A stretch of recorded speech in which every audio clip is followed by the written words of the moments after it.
नमस्कार दोस्तों, स्वागत है आपका अपने डेली अपडेट्स यूट्यूब चैनल पर। बात करते हैं आज की पहली खबर। शिक्षक भर्ती 69,000 भर्ती को लेकर अभ्यर्थियों ने दाखिल की हाईकोर्ट में याचिका। परिषदीय प्राथमिक स्कूलों में 69,000 सहायक अध्यापक भर्ती के अभ्यर्थियों ने आरक्षित वर्ग की गलत तरीके से 6800 पदों पर भर्ती प्रक्रिया रोकने की मांग सोमवार को हाईकोर्ट में याचिका दाखिल करती है। जैसे कि आप लोगों को पता है कि 69,000 शिक्षक भर्ती में बच्चों ने ये आरोप लगाया था सरकार के ऊपर कि इसमें जो आरक्षण दिया गया है उसमें घोटाला किया गया है। इसलिए जो SC ST और OBC की जो सीटें थीं वो उनको नहीं मिली, वो जनरल को मिल गई हैं। इसलिए सरकार ने 6800 पदों पर जो इसमें पद बच गए थे उसमें OBC और ST को शामिल किया था कि ये विद्यार्थी इसमें 6800 पदों में आएंगे। लेकिन इसमें भी बच्चे बोल रहे हैं कि इसमें भी इतने कम पदों में घोटाला नहीं हुआ, इससे भी ज़्यादा पदों में घोटाला हुआ है। इसलिए इसी बात को लेकर विद्यार्थी हाईकोर्ट पहुँच गए हैं। विद्यार्थियों का कहना है कि 6800 पदों के लिए जारी चौथी सूची से असंतुष्ट OBC SC अभ्यर्थियों का कहना है कि 69,000 भर्ती में आरक्षित वर्ग की 19,000 से अधिक सीटों पर घोटाला हुआ है, लेकिन सरकार मात्र 6800 पदों पर घोटाला स्वीकार कर रही है। याचिका दाखिल करने वाले मुनेश मौर्य का कहना है कि पूर्व बेसिक शिक्षा महानिदेशक अजय किरण आनंद तथा वर्तमान में बेसिक शिक्षा परिषद के सचिव प्रताप सिंह बघेल ने कहा था कि इस भर्ती में एक भी सीट का घोटाला नहीं हुआ है, जबकि सरकार ने घोटाला स्वीकार कर लिया है। अब देखते हैं कि हाईकोर्ट के बाद क्या होता है, कि भर्ती पर रोक लगती है कि और भी जो 19,000 बोल रहे हैं कि 19,000 सीटों पर घोटाला हुआ है, क्या 19,000 सीटें आती हैं। अगली खबर UP TET के बारे में है, जिसका पेपर नवंबर में होना था लेकिन पेपर कैंसिल कर दिया गया, पेपर आउट हो गया था। अब इसका पेपर 23 जनवरी को होना है और विद्यार्थियों को आज या कल तक जो इसका प्रवेश पत्र है उसका इंतज़ार था, लेकिन अभी तक इसका प्रवेश पत्र जारी नहीं किया गया है। प्रश्न पत्र लीक होने के कारण रद्द हुई 28 नवंबर की TET की नए सिरे से कराने को तैयारियां चल रही हैं।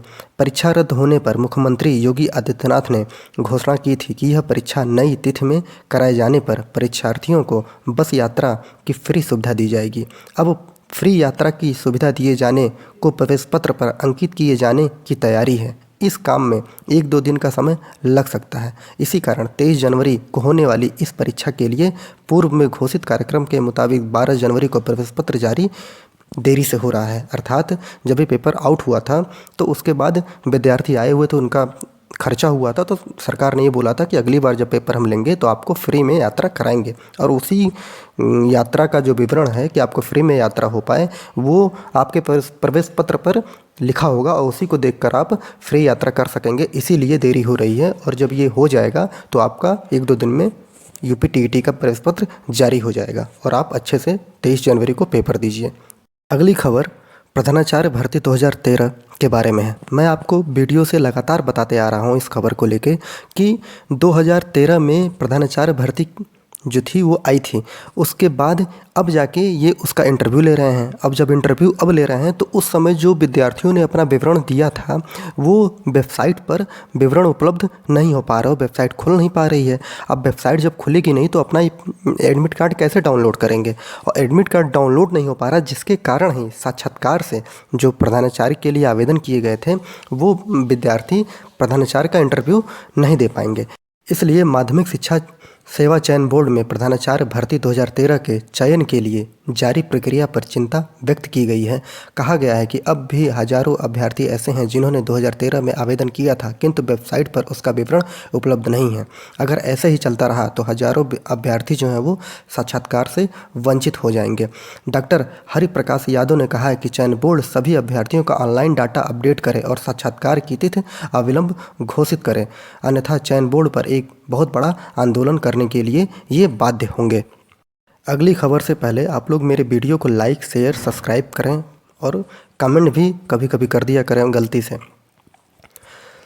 अगली खबर DLED प्रशिक्षण ऑनलाइन देने के निर्देश दिए गए हैं। आप सभी को पता है कि उत्तर प्रदेश में कोरोना के कारण 16 जनवरी तक स्कूल कॉलेज सभी बंद हैं। इसलिए अब पढ़ाई कैसे की जाए, तो उच्च शिक्षण संस्थानों को भौतिक रूप से 16 जनवरी तक बंद रखने का तथा पठन पाठन ऑनलाइन संचालित किए जाने संबंधी शासनादेश के क्रम में सचिव परीक्षा नियामक प्राधिकारी अनिल भूषण चतुर्वेदी ने सभी जिला शिक्षा एवं प्रशिक्षण संस्थानों के प्राचार्यों को भी ऑनलाइन क्लास करवाने के निर्देश दिए हैं। इस संबंध में कई डाइट प्राचार्यों ने भी सचिव को फ़ोन पर मार्गदर्शन मांगा है।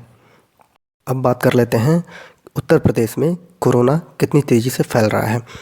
यूपी में 90% मिलने लगे ओमिक्रॉन के मरीज। 270 सैंपल में 244 मरीजों में जो ओमिक्रॉन का वेरिएंट है ये मिला है। प्रदेश में कोरोना संक्रमण में तेज़ी के साथ ओमिक्रॉन वेरिएंट के मरीजों की संख्या में भी तेज़ी आई है। यूपी में जीनोम सीक्वेंसिंग में मिलने वाले मरीजों में 90% ओमिक्रॉन के हैं। डेल्टा वो अन्य वेरिएंट पीछे हो गए हैं, इसलिए आप लोग सतर्क रहें, घर से कम बाहर निकलें और प्लीज़ अगर वैक्सीन नहीं लगाया है आप लोगों ने तो वैक्सीन को ज़रूर लगवा लें और मास्क का उपयोग हमेशा करते रहें, सैनिटाइज़र का उपयोग हमेशा करते रहें। अब बात कर लेते हैं चुनाव से संबंधित। यूपी में चुनाव होने वाले हैं और सभी राजनीतिक पार्टियां जो हैं वो जनता को अपनी ओर आकर्षित करने के लिए एक योजनाएं ला रही हैं। इसी में ही अखिलेश सिंह यादव जी ने, जो समाजवादी पार्टी के राष्ट्रीय अध्यक्ष हैं, उन्होंने कहा है कि जनता समाजवादी पार्टी को भाजपा का विकल्प मानती है। जनता इस बार भाजपा का सफाया करके समाजवादी पार्टी की सरकार लाएगी। समाजवादी पार्टी की सरकार बनने पर 300 यूनिट बिजली मुफ्त दी जाएगी।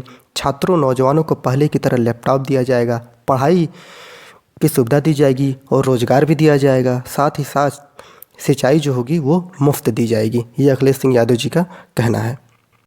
अब बात कर लेते हैं यूपी टीजीटी पीजीटी ईएलटी 2022 के बारे में। जैसा कि आप लोगों को मैं अपने वीडियो के माध्यम से लगातार बताते आ रहा हूं कि यूपी टीजीटी पीजीटी 2022 का विज्ञापन जो है वो 15 जनवरी के बाद सचिव महोदय ने बोला है कि वो कभी भी आ सकता है।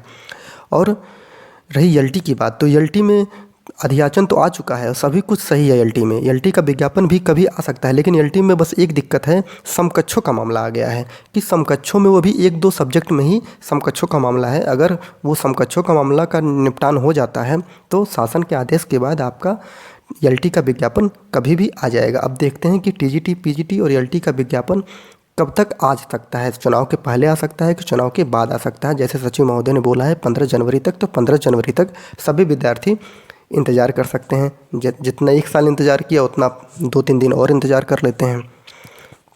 पूरा वीडियो देखने के लिए बहुत बहुत धन्यवाद।